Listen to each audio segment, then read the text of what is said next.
And welcome back, Bears fans, to another episode of the Bears Brothers Podcast. It's time for our Week 15 preview as we will break down the ins and outs of the upcoming matchup between our Chicago Bears and the Green Bay Packers.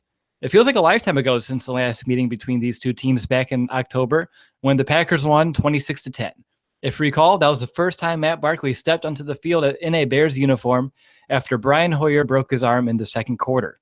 I am your host, Will DeWitt, and I am joined by my two fellow Bears brothers, Brandon Hazlett and Nicholas Moriano, like I always am. Gents, I've missed you since Sunday. How have you been? I think I'm doing better than both of you as all my finals are done. Don't rub it in, man. I'm done with finals too, Brandon. My last didn't go very well, but I'm done. Thank goodness. Well, I have one more to go, but I don't want to talk about that. I want to talk about Bears football because that's a topic that I can get behind. So here's a rundown of our show so you know what to expect. First, we're going to start things off with a preview of this week's game against the Packers, including the key stats, the key matchups to keep an eye on. Then we're going to go ahead and talk about some more of the Bears-specific news like Alshon Jeffery's returns and what it means for him and Matt Barkley, Devin Hester being cut by the Ravens and whether or not the Bears should bring him back to retire a Bear, a discussion on the Bears secondary and its growth this season. And then finally, we end the show by answering some fan questions. So let's start our Packers preview. And let me begin with the fact that I'm just irritated because I'm annoyed by all the game preview articles that you go out there and you look at. I'm not going to state the source of this article, but I was very upset by the fact that they said Jordan Howard and Matt Barkley, quote, don't have what it takes to beat the Packers. I think they do. I think that's bogus to say they don't have what it takes. I really think that they do. But Brandon, let's kick it over to you. You want to talk about some of your keys heading into this matchup? I could do that. We'll start with key number one, which is show the Packers secondary that they're not that great. They picked off Russell Wilson 5 times on Sunday, and I think they were almost trying to make a statement to Matt Barkley like, we picked you off twice last time. We're going to do it again. Matt Barkley really needs to stick it to him, and this will really, if we're going to put the light on Matt Barkley, this is the time for him to shine. No better time than against the Packers, right? So show exactly. The Packers secondary that they're not as good as they've previewed to be last week. Second key, the Bears defense needs to limit the big plays. Devontae Adams had 4 receptions for 104 yards last week against the Seahawks, and Rodgers is essentially coming back to play like his old self. So we've got to limit what Rodgers does, which is not an easy task, and not letting receivers get behind us to create big plays because that's when the Packers end up stealing the show. Right. Is when they can get big plays down the field. Third key, keep the Packers running game in check. Make sure that weakness stays a weakness and keep the Packers one-dimensional. They're 22nd in the league in rushing yards per game. And this also includes not letting Rodgers get out of the pocket and create plays that way because he likes to do that as well. So keep the weakness a weakness and let them beat us one-dimensionally with the passing game. And then lastly, my last key is crash the party. Packers are fighting to get back in the playoff hunt, and I would honestly love nothing more than for the Bears to go out and spoil that playoff party. So they need to come in with that mentality that we're going to try our best to keep the Packers out of the playoffs. Good stuff there, B. After the last matchup, the Packers, they did lose 4 straight, but they've turned it around as late, winning their last 3 games. They come into the game with the NFL's 10th best passing attack, averaging 259.3 yards per game and scoring the 7th most points per game at 25.6. Rodgers has started to click with his targets, especially Jordy Nelson, who has 12 touchdowns on the year, and Devontae Adams, who has 9, who scored 2 against us back in the previous matchup. But due to that lack of run game, like Brandon said, to keep that a weakness. And I don't know if that's necessarily the best way to go about it, Brandon, just because of the fact, if you remember the last meeting, we did that. And Aaron Rodgers threw it for 56 attempts, which really kind of wore down our secondary. And I'm worried that could happen again if we do shut down the run and they just go crazy pass heavy like they did last time. Nick, what do you think about that? Do you think being kind of crazy here, or do you think that actually has some value? No, I mean, it could go either way. I think the strength is going to be if we can make the Packers one-dimensional. But then again, if you make them one-dimensional in the passing game, Aaron Rodgers has proven that he's gotten better since the last time we've seen him.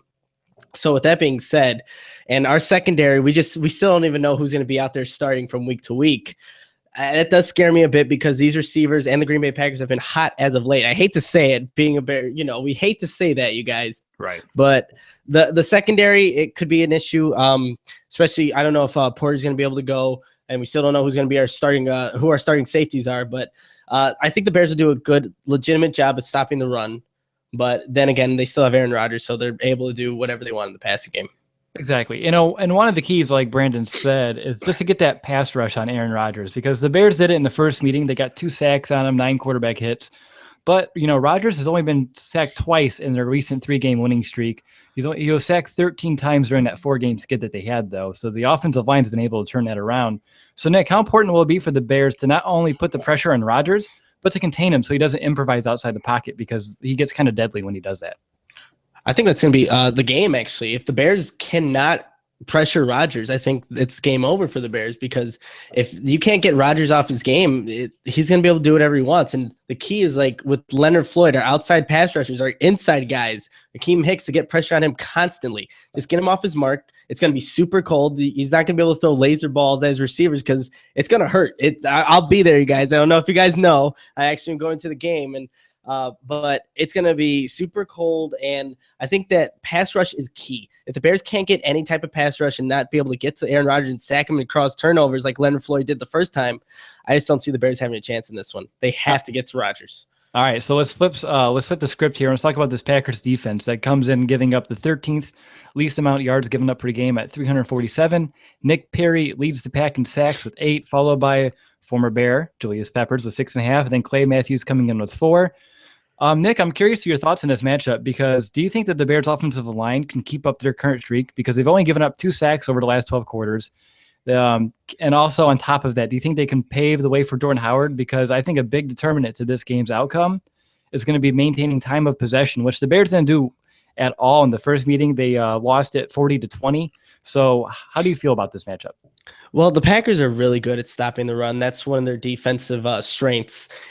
But regardless of that, I know John Fox and Dow Longs, they're going to have to game plan for Jordan Howard to get, like we've been saying, more touches this game. He needs to get 20 plus this game, especially with it being cold. Set that play action pass, but they have to establish the run. It's going to be tough on this Green Bay Packers defense, but that has to happen, because we would want to see Jordan Howard get 20 plus touches. Am I right? Yeah, exactly. I mean, we say that each and every week. Each and every week. So Dow Loggins, this has to be one of his better games, obviously, especially going up against a, NFC North divisional opponent. So yeah, it's got to be a heavy run. And obviously the Packers know the Bears want to do that. So they're going to have to find ways, maybe do some counters, pull the guards. You have athletic guys on the offensive line, but they're going to have to find ways to run the ball efficiently. All right, Nick, and you already said it. You're going to be attending this game, which might be the coldest ever in franchise history. So what are you going to do to brave the elements? We're not going to see you on TV with no shirt on, right? No, it's funny because I actually went to go get a haircut today, and like the lady who was cutting my hair, she's like, "You better not be one of those crazy drunk fans who doesn't have a shirt on." I'm like, "Oh no, it's gonna be probably the coldest game in Bears history. I'm gonna layer up. I'm gonna be like, look like I'm gonna gain like 20 pounds on Sunday, so that's for sure. I'm probably gonna have those heating pads, multiple hats, multiple gloves, everything going on. Maybe a few drinks in me, honestly, to keep myself warm." Which side of the field are you sitting? Is the lake, is the wind coming off into your face, or are you going to be protected by that Soldier Field? My uncle just texted me that you got tickets. He didn't tell me where I was sitting or yet. So it's if you're in that exciting. 400 section facing the lake, you're in trouble. That's all I'm going to say. Yeah, that would suck. So hopefully I'm not there, but we'll see what happens. All right, so yeah, and just want to point out that we are planning on having you on that post-game show. If you don't have hyperthermia, that is, after the game from Soldier Field.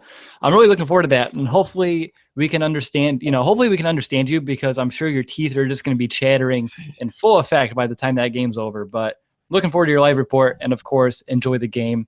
But speaking of this game, let's get into our bold predictions and game picks. And Brandon, let's go to you first for your bold prediction. What do you got? I actually had a couple bold predictions, but I ended up erasing one of them to save Nick, because I was going to say it doesn't get above 0 during the game. But for Nick's sake, I took that one out as my bold prediction. But the cold will play a factor in my bold prediction. I think with the ball being hard as a rock, or as quoting Will DeWitt, big-ass stone, due to the cold, I think the Bears are going to take back the first kickoff they receive for a touchdown, because Mason Crosby's not going to be able to get his foot on it because it will be cold and hard. Wow, that's pretty bold, not going to lie. Nick, how about you? What's your bold prediction? Bold prediction, Alshon Jeffery's going to score a touchdown this game. Coming back off suspension, he's going to connect with Barkley in the end zone. I like it. How many yards? How far is that? It's going to be a goal line situation. So it's going to be a jump ball over whichever defender they have for Green Bay. There you go. I like it. All right, my bold prediction, guys. Leonard Floyd's going to have another strip sack on Aaron Rodgers and recover his own fumble again. I like it. I like it.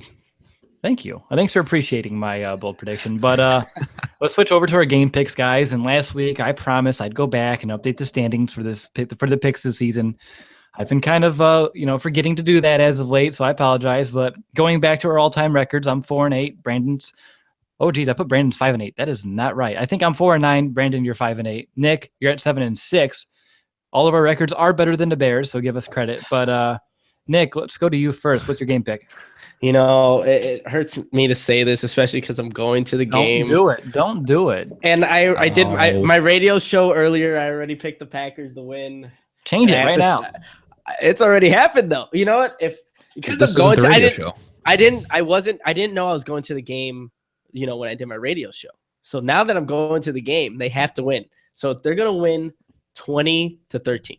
20-13, low scoring game on the frozen Soldier Field grass. I like it. Brandon, going to you. What do you got? Another low scoring matchup. Can never pick the Packers to win, so Bears win 17-13. There you go. I have the Bears winning as well. Surprise, surprise, because AKA, like Brandon just said, never picked the Packers to beat the Bears because that is not what we do here.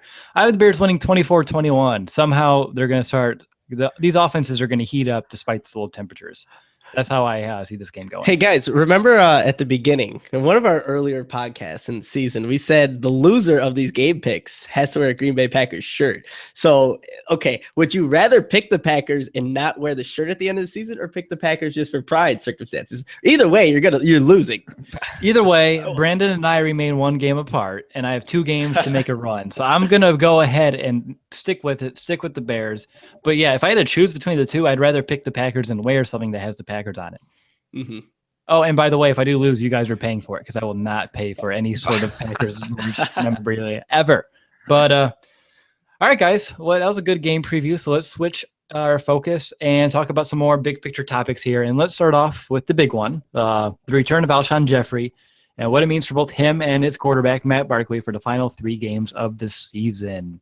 Brandon, I just want to go to you. What are some of your thoughts on this in general? It's more of a statement game for Alshon. I think it'll be more can he connect with Matt Barkley? Is this going to be a good tandem moving forward? He's kind of screwed up his think. So it'll just kind of be interesting to see how he connects with Matt Barkley. I think that's more what the front office is looking at, if they're looking to re-sign Alshon or not.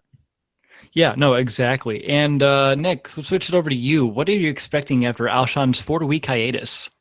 Well, he's going to want to come out and just want the ball in his hand every single time. I mean, it is his contract year. He's under, the franchise tag. Maybe the elements are not poised for him to get, the ball every time, but Fox said he looked good in practice, so did Barkley. So I'm expecting him to go out there and, just ball. And he should, because he's got 3 games to basically prove to the franchise, the Bears, that he deserves to be here. He hasn't had the season that we all thought he was going to have, only 1 touchdown thus far. So I expect him to go out there and give it his all. All right. So obviously, Alshon this season, we said it's been kind of disappointing. So my question is, I'll just go over here to you, Brandon. I'm curious to your thoughts on this. What do you think is the most likely outcome now in the offseason regarding his future? Do you think they re-sign him, let him walk, or do you think he gets tagged again? I could see him being tagged again. I know he wants the long-term deal, and what I've said this a couple weeks in a row now, I think, where he said in the offseason, I'm just going to let my agent figure it out. Well, they may not have to figure it out if they tag him again, because I think they want another good look at him. But the PED suspension may speak volumes to whether or not they even want to bring him back. So the last 3 games are pivotal for him in his future, regardless how you slice and dice it when they want to bring him back. Yeah, now that we're 4 weeks removed, I'm not nearly as salty about this the PED thing. I think it really is probably more honestly than an honest mistake. I don't think as an NFL player in a contract year is gonna go out there and do that and do it wrongly. I think it obviously was an honest mistake in one of the supplements he was taking. But Nick, let's go to you on this. What do you think is the most likely outcome for Alshon Jeffery? See, with the season that he's had, there's no way he earns a long-term contract. He hasn't showed the organization that he deserves it. But with that being said, he is your number one guy and the best wide receiver on this roster by far. Right, exactly. And the Bears just can't let him walk. They can't let him walk because there's not very many options behind him. So I can agree with Brandon that maybe they'll tag him again, and that this will be another prove it year to see if he does deserve that long-term contract. And I mean, give him another season. Who knows what he'll do? We most likely will not get that suspension again, and hopefully there's a system in place offensively where he can potentially do more. But yeah, you definitely can't let Alshon Jeffery walk, because if you do that, then we have more balls being thrown to Joshua Bellamy, and you know how that turns out. Yeah, we don't want to talk about that, but you're totally right, because if you let him walk, I mean, who are your options? You can't rely on Kevin White yet at all. We don't know what we're getting out of him. Other than that, Cameron Meredith is good, but he's no way near a number one receiver. And then looking at the free agent pool, we talked about this a couple weeks ago. There's just really nobody out there that's even worth bringing in to the same type of, not say type of deals Jeffrey would get, but almost if you're going to sign one of those bigger guys, you're going to have to pay out of it, because free agency, you're always going to be paying more than market value. But yeah, if I had to choose, I think he might get tagged again, just for the fact of just a very limited sample size for him. He played for 3 different quarterbacks this year. Really hard to gain. He's only played all 16 games once, just to throw that out there. That's smart too. That's very good. That's a very good point, because it's hard to pay that big time money for someone who's not going to be out there the majority of the snaps. And that was something last year with his soft tissue injuries that definitely lingered, but those have been gone away. But now the lack of production is something else to be concerned about. But let's switch it over to Barkley, because I think we need to talk about him as well, because this is a prove-it game for him as well, because he's going up against not only against a divisional rival, but the rival. And he's going to go up against them with his big body number one receiver back against the secondary, like we said, picked off Russell Wilson 5 times a week ago. So what should we expect? Nick, I want to go over to you on this one first. What should we expect? Barkley's been doing everything right. And if this is the game where he wants to prove to Chicago that he deserves to stick around, he has to do it. What do I expect from Barkley? Me being at the game, I expect him to play smart. He's definitely not going to play how he did the first time. He was thrown in there, inexperienced. He just, unexpectedly too, with Hoyer, breaking his forearm. But I think that he's going to play a clean game. And this is the game where I think it proves whether or not he should stay with the team. And Russell Wilson, a Super Bowl caliber quarterback, threw 5 picks against his Packers secondary. If Barkley only throws 2, it's better than what Russell Wilson did. Not saying that he should do that, right. but if he goes, but then that there, gives Matt Barkley 4 interceptions against the Packers. True. Yeah, but the first one, I'm not even. Yeah. I can't even hold anything against him. That first game being thrown in the fire, no experience with the running of the team. He's matured so much since that point, and I think that's something that we should note. And speaking of maturity, something I saw coming out today was that Alshon Jeffery and Matt Barkley, they stayed after practice Wednesday to continue working on that connection. I love hearing that, because that's the kind of, when I hear that, I think of Joe Montana and Jerry Rice, because that's what you hear about, staying after. The lights were off, they're running routes in the dark. Those are the stories that I love to hear. And hearing that those two stayed after practice to continue working on that chemistry is really cool to me, and something that I haven't heard a lot of coming out of House Hall in recent years. And get something else to note, Barkley has 0 turnovers in his last 2 starts. And he said, talking about Alshon Jeffery earlier this week, that it'll be easy to trust him on those game day jump balls. And I think that's going to be imperative for him, obviously, as well. Because if he wants to be that quarterback of the future, he must be able to use his most dangerous weapon. Assuming that's Jeffery moving forward, he needs to prove that he can. And lately, Nick, you've said it. He's been playing, hasn't done much wrong. He's been playing with command of the offense. I don't expect that to change too much. But Brandon, I want to hear your 2 cents on the matter. There's a lot of weight on this game for Barkley as far as whether or not he comes back. I don't think it's a total determinant of his future, but it's definitely got a lot of weight to it, because if you can beat the rival, well, that says a lot. Like, that's who you want on the team, is guys who are going to outplay with that fiery passion against the rival, or even, against the Lions. And he showed that. I didn't watch the Lions game, so I didn't get it down there at school. But from what I heard, he played a pretty good game. Played smart, no turnovers. That's exactly what he's got to do against Green Bay. Continue doing all the right things. And if he throws a little flash in there and gets away with it, pulls it off, makes the team look better, that's exactly what you want to see against the rivals. So you just got to play smart and within yourself. Exactly. Good stuff there. All right, guys, let's switch it up here, and let's talk about a former Bear and someone who I know Nick especially hopes becomes a Bear again, at least for a brief while, and that's Devin Hester. He was cut by the Ravens earlier this week. Nick, you wrote an interesting piece clamoring for the Bears to bring back the Windy City Flyer home so he can retire a Chicago Bear. So, Nick, let's go over to you first. Do you want to explain why you want to see this happen? Because you're not alone here. A huge amount of Bears fans over on Facebook, over on Twitter, totally agree with you. And I want you to just go ahead and explain everything about that. Well, I mean, when I started watching the Bears, it was that guy, let's see, I'm pointing right there, Devin Hester, who basically I was his biggest fan. I'm not going to lie. I would emulate everything that he would do. Even in the hallways, walking through middle school, I would shake and bake and like do a spin move on like people. People would walk past me and be like, what was that? I'm like, I just, got past you. Just like what Devin Hester would do. He was honestly, the most electrifying player at the time. Whenever he got his hands on the ball, you just didn't know what he was going to do. And it was amazing for me personally. And I was able to actually see one of those returns. And I just think that this is a perfect opportunity because Bears fans, even if it is just for the end of the season, or maybe it's just a one-day retirement, bring him back. He means so much to this organization. The feedback that I got from that article, so many people loved hearing about it. Just seeing Hester like, oh yeah, definitely bring him back. Why wouldn't you? I mean, he's a fan favorite and he did so much for his organization and was one of my all-time favorite Bear, and I think he deserves to be back. I don't know if you guys agree with me on that, but Hester was just not that ordinary player. He meant a lot to me. Yeah, no, he meant a lot to me too. There's a couple funny stories I can share about Devin. One, I was at training camp. My mom took me. I was 7th grade, I believe, entering 7th grade, and she was taking pictures right up against that, that yellow rope. And it was his first year that he transitioned over to wide receiver. And he and Rex are going out there, working on go routes, those fly patterns. And he goes up, he catches the ball right in front, and he runs over my mom. He like trips over the rope, barrels over my mom. He's like, oh my gosh, are you okay? And she's like, oh, I'm totally fine. And I have like a picture over on, I think it was MySpace at the time, actually. I know, old school stuff here, guys. But it's here's like of him and his helmet, like right up against the camera, because she got it right before they made contact. So that's a good one. And on top of that one, you said that you were lucky enough to see one of those returns. I was lucky enough, and I'm not rubbing this in any way, but I just want to point out that I was lucky enough to go see him against the St. Louis Rams on Monday Night Football back in 07 or 06. And that's the game that he took back, back-to-back kickoff returns, which is still an NFL record, which the 10-year anniversary was just a few days ago. So I just wanted to bring up that moment. But getting back to your point, on one hand, I think it would be a grand gesture and a good PR move for the Bears to do this, especially given the recent history of how they've been handling some of these former veterans.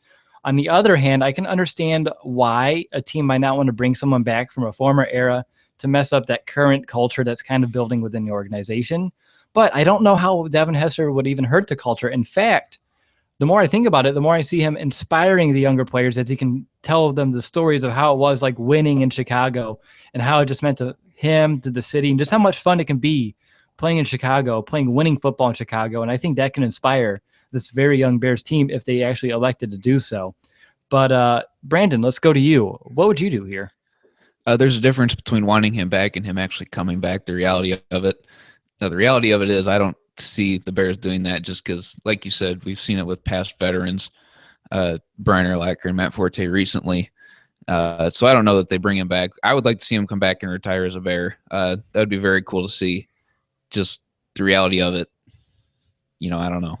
It would be weird because he wouldn't have 23 unless Fuller let him use it because Fuller doesn't play. Fuller doesn't even play. That's what I was saying. I mean, but when he talks about why would they? I mean, he's better than Deontay Thompson returning kicks. That's all I'm gonna say. He's better. That did cross my mind. He does add value to that. Yeah, he's better than anyone we've been throwing back there for punt returns. Who was last? Callahan? Is that what we saw out there? So it's been, Callahan. Yeah, so I can see Devin. He's better than that. And I don't know. I think if you bring out Devin Hester and that old school Bears mojo that he would bring with him, I think that special teams unit would want to block the heck for him, just kind of like those units did that paved those huge holes for him back in the day. Because as much as we'd love to talk about Devin Hester and how great he was, because he was ridiculous, but that special teams unit under Dave Tobe was just lights out. The scheme was beautiful. Execution was great. But I think all in all, it would just be awesome if they would do it. Even like Nick said, just for a one-day contract, let him retire Chicago Bear, because I know he was upset when he left the organization. I know he had some harsh words, but I understand where he was coming from because I can understand taking it personally after all that time and what he did for the city. But Nick, any final thoughts on Devin that you want to share before we move on? Not final thoughts, but I do have a question. Is he a Hall of Famer in your guys' books? I mean, he has to be if you're the best returner ever. I mean, you have to value that position as much as any other, right? That's how I look at it. See, that's the thing with I don't know if you got a chance to read that article that I tweeted about, Will, but they said because there's only 2 people who played on special teams who are in the Hall of Fame right now, and that is Morton Anderson, or it's kicker Jan Stennard and punter Ray Guy. The all-time leading scorer in the NFL right now, Morton Anderson, is not in the Hall of Fame. And that's most points ever scored, and he's not in the Hall of Fame. And the big reason they said that Devin Hester will never make the Hall of Fame is because he was a special teams player. And I think that's outrageous because there's 3 phases of the game. There's offense, defense, and special teams. What they're basically saying is that special teams is not valued as much as offense and defense is. And if Devin Hester, the all-time best returner, who's got the most touchdowns, has the record, stands alone, is never going to make the Hall of Fame because he was just a special teams player, that's outrageous. And I don't know. If that's the reason why he's never going to make the Hall of Fame, that needs to be changed immediately. Yeah, Brandon, I'm curious to see your thoughts. Do you think this is quote-unquote ridiculous? Quote-unquote ridiculous? Special teams is definitely overlooked. I will agree with both of you on that. And frankly, that is the only reason he doesn't get in, if he doesn't get in. Because outside of being an awesome return guy, I mean, what do you do other than mow over your mother? Oh, jeez. I guess that's not awesome, but that came out wrong. Woo! Great picture. Anyway, I mean, I don't know. He just didn't do a whole lot outside of being an awesome. But he did a whole lot. He changed games. He changed games. Like field position would be changed for the entire game. I'm saying that I'm not saying that it's absolutely ridiculous that he's not getting in, because special teams is overlooked. I get that's the only reason he's not going to get in. Is it ridiculous? I mean, it is the 3rd phase of the game. I totally agree. It's got to be valued the same, but I don't know. I think with being a special teams player, you almost have to add something else. I don't think so. I think you can, especially when it comes to returning. That's such a distinct position all by itself. And I think really that how Devin was able just to revolutionize that position as well. I mean, you have never seen a returner be so feared like Devin Hester was in his prime ever. I mean, you'll never see it again. I mean, there's times in which teams would just kick it out of bounds and give the Bears the ball to 40. Exactly. And, because he can do that with the Bears offense back then, just give the ball to 40. They'll maybe pick up 1 first down, punt it off of Brad Maynard. But no, you're never going to see that again. And I hope that the NFL, the voting committee definitely has a change of heart by the time he's up there. Is he a first ballot Hall of Famer? Yeah, probably not. But I think he's someone there who should definitely reach Canton eventually. Especially, I think the farther removed we get from Devin Hester, and the more that, especially because I think the NFL is phasing out kickoff returns, especially. I think that you're never going to see anyone like it again. And as more time passes, the more valuable and more valued he will become in NFL history. So I think after some due time, I think he'll make it. I have a hunch. I think he'll make it. But Nick, any final statements on this one? No, I just hope he makes it one day. I hope he gets in. All right, because I know those are your questions. I want to make sure you had the last say there. All right, so Devin Hester, he played cornerback, believe it or not, if you remember those days. And speaking of the cornerbacks, let's go ahead and talk about the current group, the Bears secondary, because it's a group that we've given a lot of criticism to, which is definitely fair, given the start that they had to this season. But just the more you think about it, they've gotten better as the years has went on, and we should definitely take notice of it, because it goes back to last week with the 2 interceptions on Matthew Stafford. It showed that there's some promise with this young secondary, something that in the beginning portion of the year we were unsure of. There's an interesting stat that I want to share here from Eric Lambert before we get into this conversation. And it is currently the Bears have the 6th best passing defense in the NFL, only allowing about 220 passing yards per game. They've gone up against Pro Bowlers and former MVPs like Aaron Rodgers, Matthew Stafford, Eli Manning, Andrew Luck, Jameis Winston. Not an easy task going up against those guys. But out of that current group in the secondary right now that has played this season, none of them were selected by the Bears in the first 3 rounds in the draft. They're either all low-round picks, undrafted free agents, or free agents that they picked up elsewhere. So, I mean, when you look at that, that's a pretty amazing fact, given the 5 teams ahead of the Bears. They at least have resourced top 3 pick in their secondary elsewhere, but the Bears are the only one in the top 6 who has not done so. So, I think you have to talk about this, applaud Vic Fangio for being able to bring out that potential of this group. Yes, more love for Vic Fangio, something that we're getting more and more in each and every week here. But Nick, let's go to you on this one here. What do you think has kind of determined how much the secondary has grown over these past few weeks? What's led to that? Well, I mean, definitely it's Vic Fangio, but it's the willingness from these guys who have been probably overlooked in, recent drafts. And that's why they're not these first round draft picks or these high draft picks that you were talking about, but their willingness to work and get better. Cravon LeBlanc was an undrafted free agent picked up off of the Patriots squad, and he gets a pick 6 against, Stafford. And I think it's a willingness to work, and, they go out against competition that's, far better than they are themselves with their offensive wise. And I think that the defense is just each week tries to make themselves better. And Vic Fangio is a leader of that.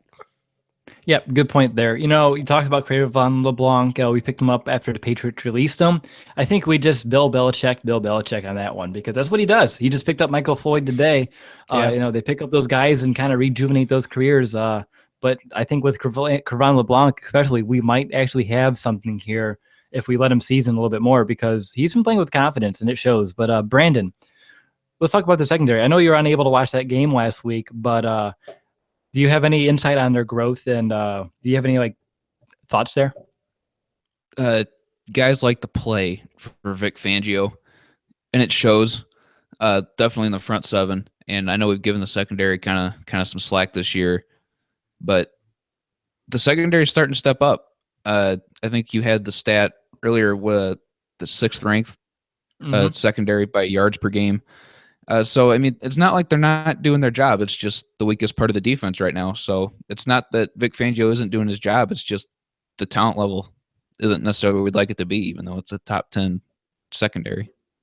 Right. I think the issue that most fans have is the lack of turnovers. I think that if this unit would have been, middle of the pack in terms of causing turnovers, I think we would be going, ecstatic for this group. But just the lack of turnovers has really kind of dampened at least the perception of how effective the secondary has been, because in terms of yardage, they're up there, but in terms of turnovers, they're towards the back of the pack. But I want to take a look at this current group, and I want to have your guys' thoughts on who you would bring back next year, because obviously we've talked about it before. We think that the Bears can pick up 1 or 2 key pieces in that secondary. A game-changing safety would be my number 1 priority right now. But if they do that, this entire defensive unit can take a jump into the top 5 next year.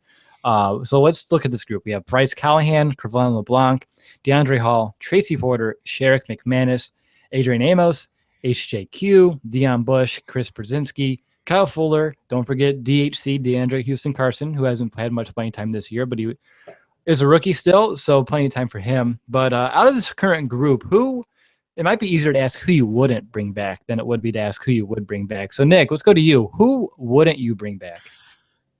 Who wouldn't I bring back? I wouldn't bring back Brzezinski. It's tough, because I think a lot of these guys have played this season, and they've showed us a little bit here and there. It might be easier for me to actually answer who would I bring back, because I definitely bring back Porter, Callahan, DeAndre Hall. I would bring back Amos. I mean, he just needs to take that next step. I don't know if he's going to do that. It's been 2 seasons now. Bring back almost 2 seasons.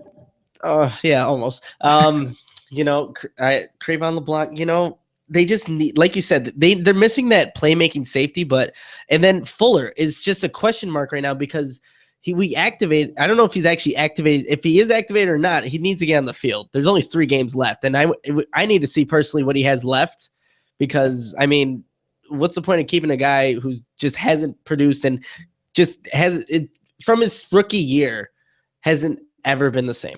I think next year would have to be his contract year, right? Yes. I think so. Yep. So I would keep him for that. I have any problem with that. Let him prove it. Yeah, very true. So I guess you keep Fuller as well, but they just need a playmaking safety. Is a big one. Brandon, I'll let you go in first before I give my 2 cents on this. Go ahead. It'd be easier for me to tell say guys who I would not bring back. Brzezinski, one of them, like Nick said, and I wouldn't bring back Sherrick McManus. Oh, he's even good at if he special is. teams, though. I was going to say that Oh, I even if forgot he you don't is, value special teams. Oh, go. I don't value special teams as much, guys. Come on, no. So those are two guys I wouldn't bring back just for defensive purposes. Other than that, I mean, I would say you have to bring a lot of the younger guys back to try them out and bring in competition, see if you can get the better out of them in training camp. No, I'm 100% on that. I mean, that's how I'm looking at this. It's not really as much of a list of who would I bring back. I do think the one that we all agree on is Chris Brzezinski. It's just because he doesn't show me much. And I feel like out of the other guys on here, they're young and they show me at least flashes of potential, which excites me. But I think, yeah, you almost just bring them all back because they're all going to be, most of them, I think, or all are going to be under contract. And if you do so, then you bring in that playmaker in free agency or Jabril Peppers and, out of the draft, depending on which route Ryan Pace wants to go. And once you do that, you just let the best man win. And I think that's the best way to kind of figure out the situation. You let it resolve itself. Because if you can look at it and go, okay, I can find someone better than Tracy Porter, I can find someone better than Crevan LeBlanc, and then you bring in other people, you let those go, and then what happens? They turn out not being as good as a Crevan LeBlanc or a Tracy Porter. And I think the best way to combat that is letting everyone stay, let them go into training camp, and just let the competition settle itself out. I think that'd be the smartest way.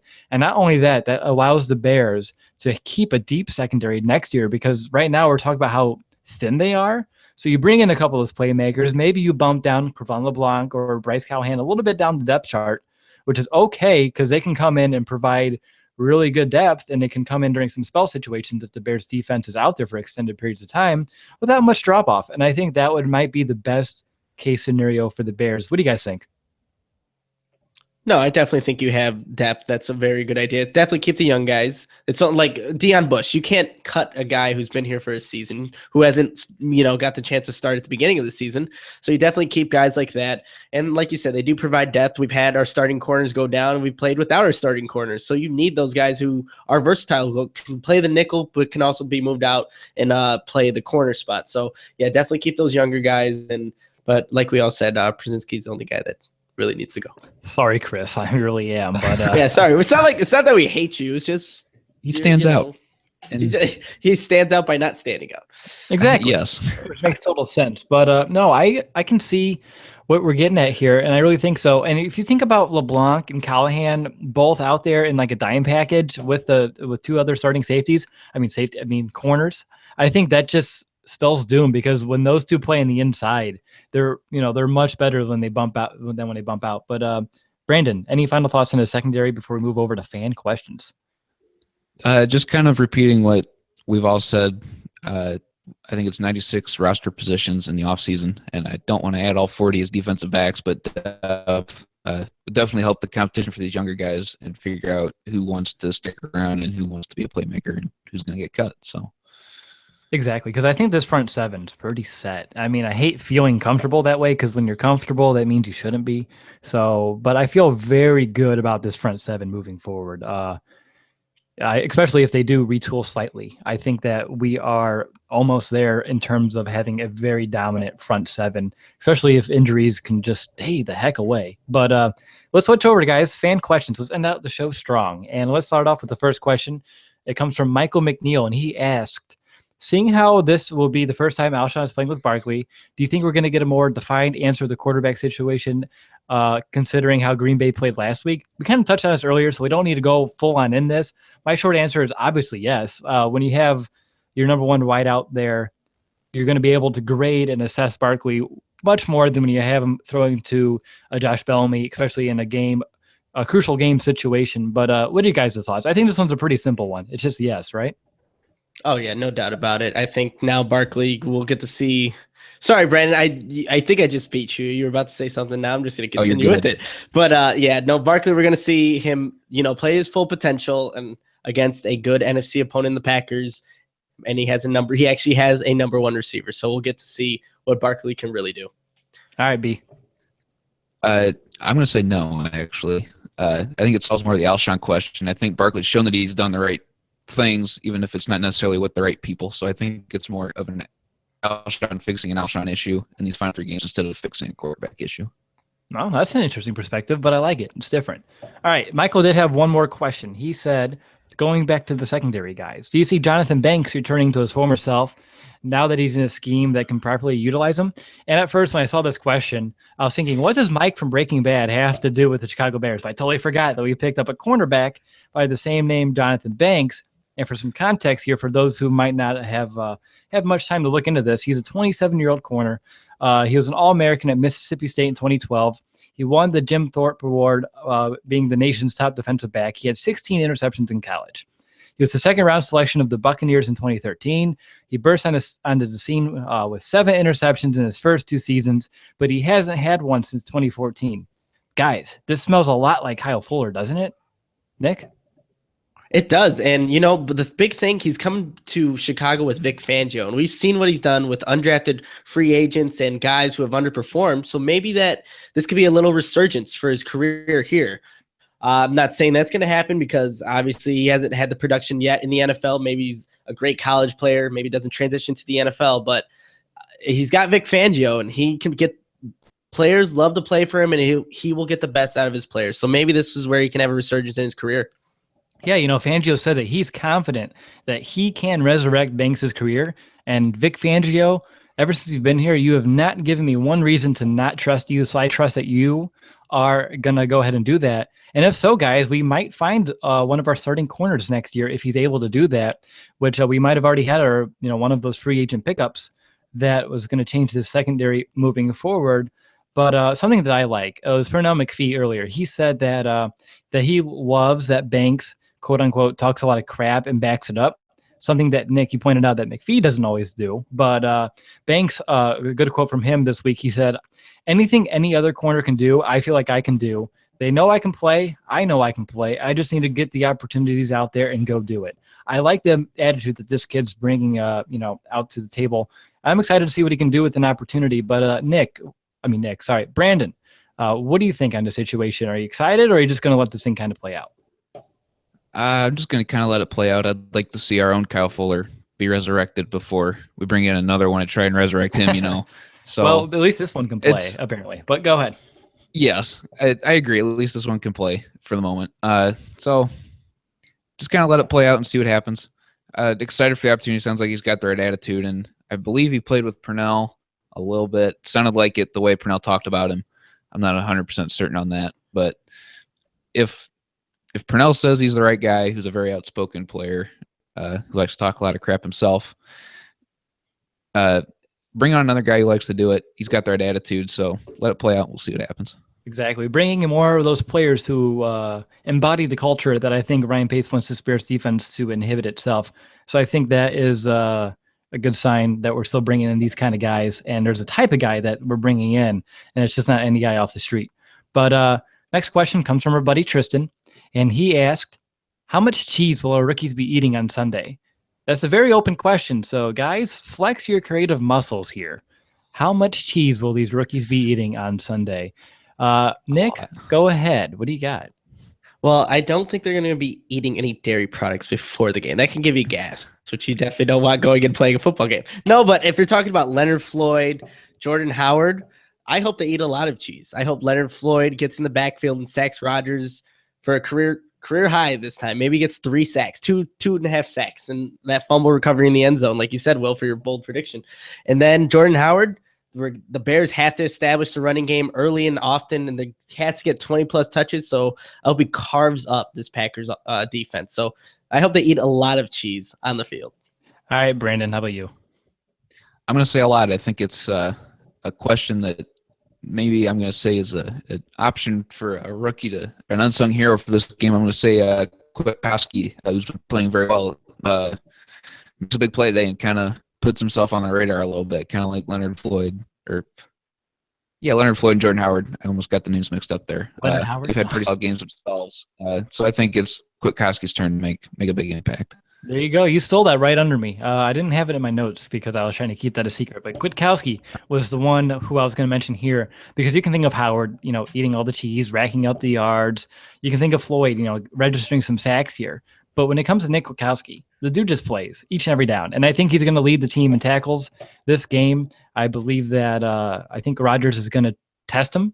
But I think he's going to wish he hadn't when it's all said and done. But yeah, Well, to answer Tristan's question, I don't know. You guys will say a lot of cheese. I'm just going to say an exponential amount of cheese just to spice it up a little bit. But good question, Tristan. Way to make us think out there. But moving on to question number 4.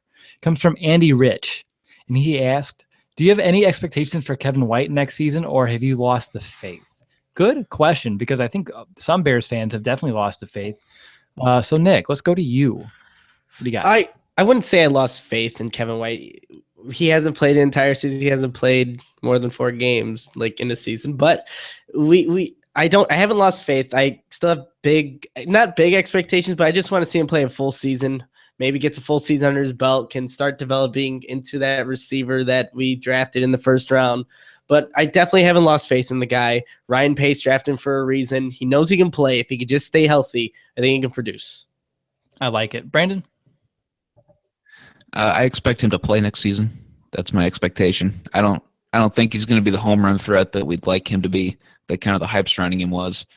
He'll be a good possession receiver going forward. He's going to have someone else on the other side of him, whether it be Alshon or someone else they bring in to help him be a big name. But my faith is dwindling, but not lost.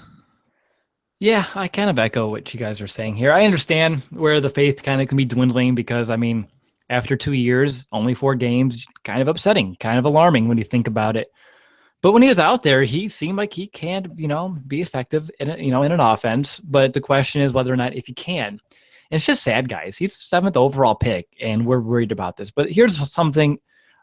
There's one reason why I won't lose faith, and that's Ryan Pace. I just look at Leonard Floyd this year. He's been able to, because he's been healthy, and he's been able to show that he was, worth that top 10 pick. And I think Kevin White, if he can, which that's the question, and honestly, I can't tell you if he will or if he won't. That's just up to fate to decide. But if he can stay healthy, I believe he will become, a very impactful wide receiver that we desperately need. Someone who can, spread the field, who can stretch out a defense, keep them honest with that, with that quick 40 time. But again, this is almost up to fate now, guys, when it comes to Kevin White. Are the football gods going to allow him to be an NFL player or not? Because right now, it seems like a lot of tough luck for the kid, and I feel bad for him because I can tell he wants to be out there. But have I lost faith? No. Am I slightly worried? Yeah, definitely worried. But I think I have definitely the reason to be worried. But hopefully next year we can be talking about the resurgence of Kevin White and how his 3rd year he broke out onto the scene and was like a top 10 NFL receiver. That's a dream, but hopefully it comes true. All right, last question of the night, guys, and it comes from Twitter follower Tin Can Man 2010, and he asked, "Is the Cutler experiment truly, finally, and fully over?" Brandon, I know you probably have a strong answer here, so is that it? Just yes. I can add to it, but that's my answer, yes. I mean, you don't have to if you don't want to. Well, I think they are behind us. I definitely see them exercising multiple different options to bring quarterbacks in, whether it be through the draft or free agency. If they find 1 or 2 out there, they'll bring them in on top of bringing back Shaw, Barkley, and Brian Hoyer. I think that. Go ahead. Oh, I thought you paused. Your connection's a little bad, so I was just stepping in with a pause. So go ahead. They'll bring back those 3 guys and bring 1 or 2 guys in through free agency of the draft, and that should cover options for letting Jay Cutler go, I think. So I think those days are safely behind us. All right, switching over to Nick, who was once an avid Cutler supporter. Now, what would you classify yourself as, man? Man, I really don't even know what I classify myself as, to be completely honest, because Barkley is really kind of calmed down the talk about Cutler coming back just because he's played. Because Barkley's played, he hasn't lost us games. It's been quiet around the quarterback situation right now. They still need to draft a young guy, no doubt about it. Ryan Pace has to finally draft a guy, but Cutler's contract it's a good one. If you wanted to bring him back, it's going to be for good money. But do I see them doing it? I don't think so. I think Cutler's finally done. We move on from the Cutler era. But the Bears need to draft a young guy because we still got to see how Barkley's going to play out. But Barkley's really, the way he's played is really kind of dimmed things down about the Cutler talk and him being a possibility, for next season. Yeah, and I'm kind of agreeing here. I think that one thing that the Bears have at least learned, either it be Brian Hoyer it be Matt Barkley. Heck, go back a couple seasons, Josh McCown. It just proves when another quarterback steps in, there's something about the Chicago, the city, that just seems like it's a little bit more excited about what's happening. And I don't think it's a knock on Cutler, because there's a lot of Cutler supporters out there, which, granted, I'm, for the most part of his entire Bears career, right there with you, 100% Cutler supporter. And I'm not saying I'm not a Cutler supporter, but there just comes a time when you just have to own up and say, hey, I love you, man, but this isn't working, and I think we just need to try other options. Not just because of the play on the field, just because I think when he's here so long, the story is just getting a little bit stale. Cutler, yes or no? Should he be here? Should he not? Can he stay healthy? Can he not? Can he, win games in the playoffs? All these things, and it's honestly, I'm just ready to talk about something else. This can become Jordan Howard's team for the next 10 years, and I'm totally okay with that, as long as we're talking about, a different narrative. And honestly, if we need to pride ourselves on running the football first, because that's Chicago Bears football anyway, and I think Jordan Howard's going to bring us back that way. But yeah, I think it's definitely over, and it's bittersweet. Like, a part of me sad, but a part of me is excited for what's to come, because you never know what the future's going to hold, and we can find ourselves another franchise quarterback. Because don't get me wrong, Jay Cutler is a franchise quarterback, just wasn't able to get it over the hump. But that's all I have to say about that. All right. I think that does it for this episode, guys. And I want to thank you all for watching live or listening to the podcast. Nick, you're going to be at the game. You're going to come in live from Soldier Field. That's exciting. Brandon, I know you're still up in the air if you're going to be here or not for the game, but we will figure that out as the week goes on. But either way, we're going to have a post-game show, and I will be here right after the Packers game to break down all the action. Nick will be here live from Soldier Field to give you his Nick Snack, his most valuable bear, and a couple observations that he was able to see live from the stadium. But I will be here to do all the rest. But until then, guys, take care and bear down Chicago.